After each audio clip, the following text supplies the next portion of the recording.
Week 10 of the fantasy football season. Here's the top 12 defense DSTs I'm ranking this week. Number 1, the Denver Broncos. This week, a great matchup, Thursday Night Football. I know these games are high scoring, usually on Thursday night. And I know Brock Bowers is back for this Las Vegas Raider team. But Denver, one of the best defenses in the league.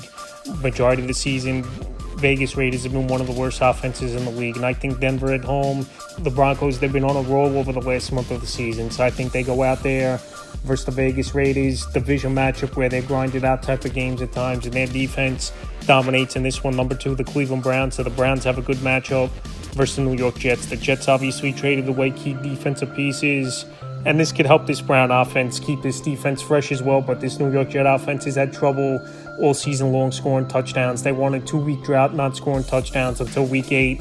They had a big game at Cincinnati, but led by Myles Garrett and Denzel Ward in the secondary. I think this Browns DST goes out there and has a big game. Number 3, the Houston Texans. So the Texans defense underrated, led by Derek Stingley in the secondary and Anderson as a pass rusher. And this week, Jacksonville's coming in. Their offensive line isn't great.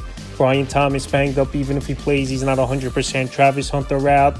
And also Trevor Lawrence, I don't think he's having really good of a year. So with all those factors, and this Texan, a bend but don't break unit, only giving up about 15 to 21 points per game range, they're going to go out there once again in the home game and play good defense. Number 4, the Seattle Seahawks. Jacoby Brissett, he's remaining the starting quarterback for this Arizona Cardinal team. And he was throwing the football all over the yard in their victory last week, week 9 at the Dallas Cowboys. But this Seahawk defense, they get to the quarterback, they make plays. And this week versus Arizona, even though their offense is definitely better with Brissett in their quarterback, I think Seattle goes out there and has a good performance. Number 5, the Philadelphia Eagles. So this Eagle DST, obviously they made some big trade deadline acquisitions. Again, Jair Alexander from the Baltimore Ravens, even though he's having a down year. And then Deion Phillips, they traded from the Miami Dolphins. So they solidified their defense. Brandon Graham came out of retirement a couple weeks ago. And this Green Bay offense, they couldn't move the football at all versus a mediocre Panther defense last week. So with all those factors, I think on Monday night, Philly goes into Green Bay and the defense plays a good game. Number 6, the Buffalo Bills. So this Bill defense last week, I thought played a good game versus Patrick Mahomes in the high-powered Chief offense. I know they gave up 21 points, but they made it tough on Mahomes.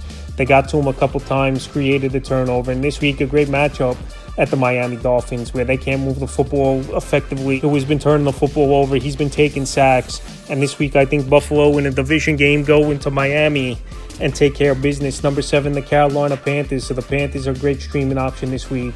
New Orleans, they can't move the football, now trading one of their better receivers away, Rashid Shaheed, to the Seahawks at the deadline. That's another big option out of the offense for the same team. So with the rookie Tyler Show in there and a home game for Carolina, like I said, is a streaming option. I think they got good upside this week. Number 8, the Detroit Lions. So the Commanders, they're decimated as well.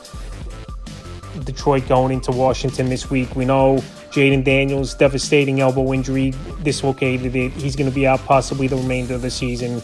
They got no run game with Ja'Cory Krosky-Merritt, Chris Rodriguez, and Terry McLaurin. It's been an injury-plagued season. So with all those factors, I think Detroit, they go out there this week and their defense gets back to basics in this one, led by Aiden Hutchinson. Number 9, the Baltimore Ravens. So this Raven defense has wrote the ship over the last 3 weeks here, and Baltimore trying to get back in the race. I know they're 3-5 on the season. Is this Baltimore Raven team defense has obviously picked up over the last few weeks. They made a couple small trade deadline deals to solidify that defensive line.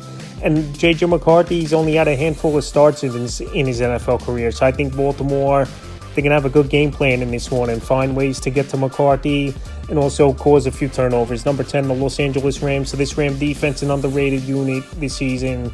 And their offense obviously supplements the defense, where they're putting up a lot of points and making offenses one-dimensional, where this pass rush could tee off for this Los Angeles Ram team. So this week, a division game, you know, anything goes in these games, especially the NFC West. We've seen some wild games over the last few seasons within this division and between these two teams as well. So this week, Los Angeles, they're playing great football. I think their offense will put points on the board, and that's where the defense comes into play, like I said, to go out there and make plays. Number 11, staying in Los Angeles, it's the Los Angeles Chargers. Pittsburgh Steelers coming in. Steelers offense, middle of the pack type offense.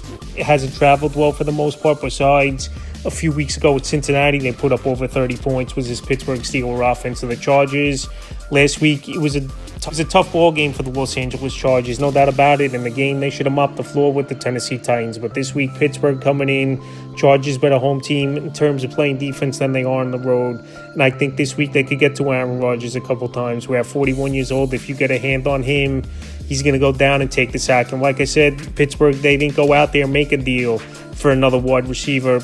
And the 12th and final DST I'm ranking this week's the Indianapolis Colts. They added a big reinforcement to this defense, adding Sauce Gardner, one of the better corners in the league, even though this season he's got burned at times as Sauce Gardner. And we'll see if he's going to be at full capacity in this game or he'll be on a snap count as Sauce Gardner. But Atlanta's coming in, overseas ball game. These games, yes, are usually high scoring, but Michael Penix's a young quarterback.